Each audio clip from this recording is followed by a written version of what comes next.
Hello, on this Good Friday of 2020. It's been a very interesting Holy Week, and as we approach the high point of this week, it is a delight for me to be able at least to share with you on internet my thoughts about the glory of these feasts and their impact on our own lives. Before I begin my reflections on the crucifixion, just a couple announcements. Bishop Mark is going to live stream liturgy Holy Week services on Good Friday at noon, on Saturday at 7, and it is my hope that we are able to have a live stream Mass from St. John's here on Sunday at 10. So those, you can mark that down. I'll also be mentioning that in a robocall. Also, below the video that you're watching, you'll see that there's an invitation to pray the Litany of the Sacred Heart. The Cardinal, who is head of the American Catholic Conference of Bishops, has urged everyone at noon to pray the Litany of the Sacred Heart for the healing of our nation, the healing of our people. I know that coincides with the Bishop's Mass at noon as well, or his Good Friday services. You may wish to pray the litany either before or after that, but that's the recommendation of Bishop Gomez, who is the pastor or the Bishop Cardinal of Los Angeles. And below the note about the Litany of the Sacred Heart, there's a mention of Stations of the Cross, which I urge you to pray during the Good Friday. Stations which are the suffering of Jesus seen through the eyes of Mary, the mother of Jesus. And that program of Stations has been prepared by Deacon Jean. So, it's Good Friday. We find ourselves this day coming to Calvary, standing before the cross.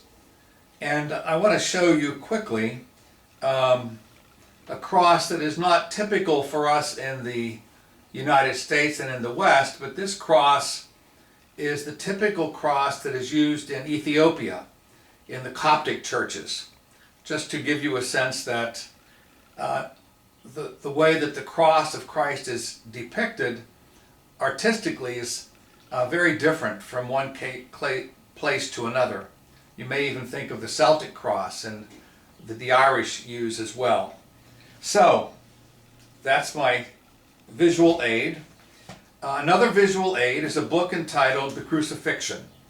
It's a big, thick book, and I've been reading it every year for a couple years, still trying to comprehend everything that it says about the crucifixion of Christ.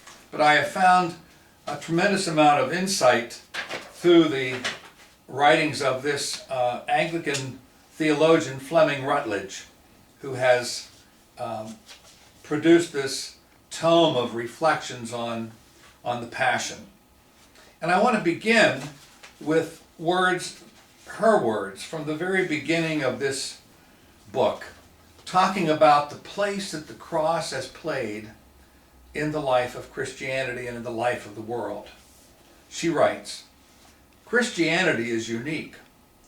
The world's religions have certain traits in common, but until the gospel of Jesus Christ burst upon the Mediterranean world, no one in the history of human imagination had conceived of such a thing as the worship of a crucified man.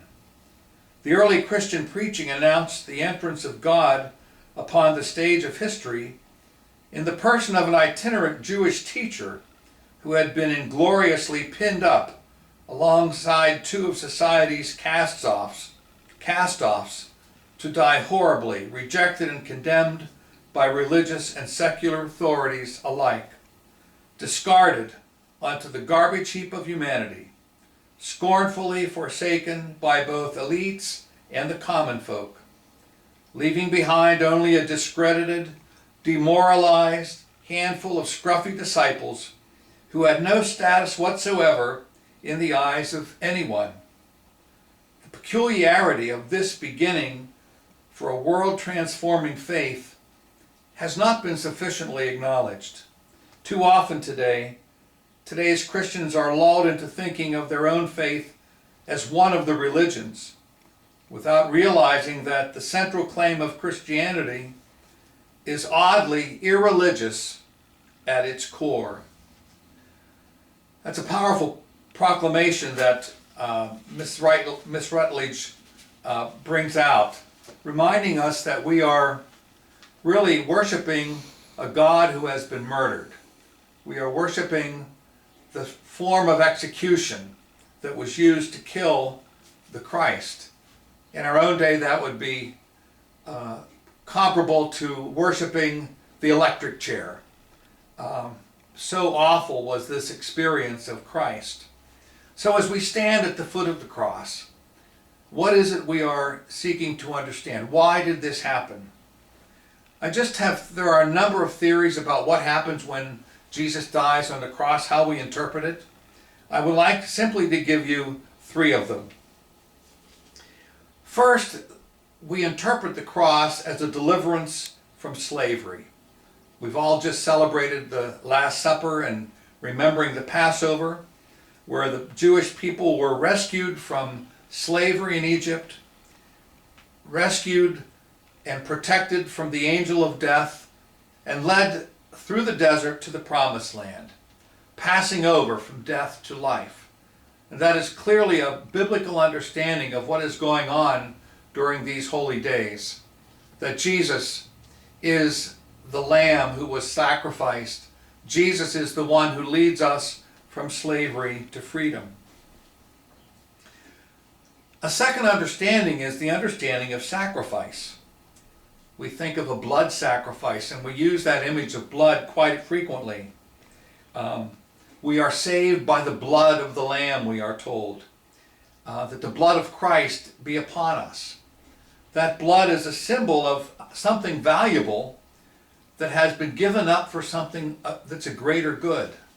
We all know the sacrifices that parents make and that doctors make, and that we think especially of the healthcare workers, the sacrifice that they make, putting their own health in danger for the good of another. Jesus is proclaimed by John the Baptist as the one who upon the cross takes away the sins of the world.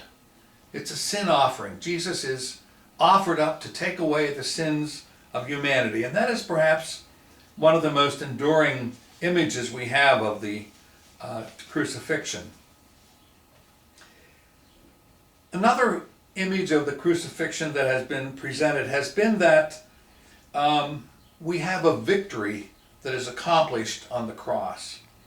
That Christ stands alone in our place, facing death, facing the powers of Satan, facing the forces of evil, and that on the cross we have Christ's victory.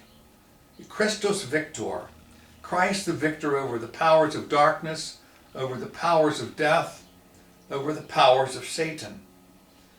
And this particular image of the great battle that Jesus encounters on the cross, and in which he is victorious, has given impetus to many people in the 20th century looking at the way in which the encounter that we have with evil and darkness is overcome by our embrace of the Christian faith, by our love for Christ. We think of someone like Nelson Mandela in South Africa, who proclaimed the victory of Christ over the apartheid government. We think of someone as simple as Rosa Parks during the time of integration and the time when the civil rights movement was beginning. She just stood her ground. She stood firm in the face of the darkness of racism. Martin Luther King is another example of how people can stand up against the forces of evil for the power of good which is revealed to us in Christ. And so as you stand at the foot of the cross today, perhaps as you offer the stations, perhaps as you pray the litany of the Sacred Heart, perhaps as you watch the bishop doing the Good Friday services online, Think of these images of the Passover, of our being delivered from slavery into freedom, from sin to life. Think about the way that Christ is offered for us, his blood upon us for our salvation. And finally, Christ the victor.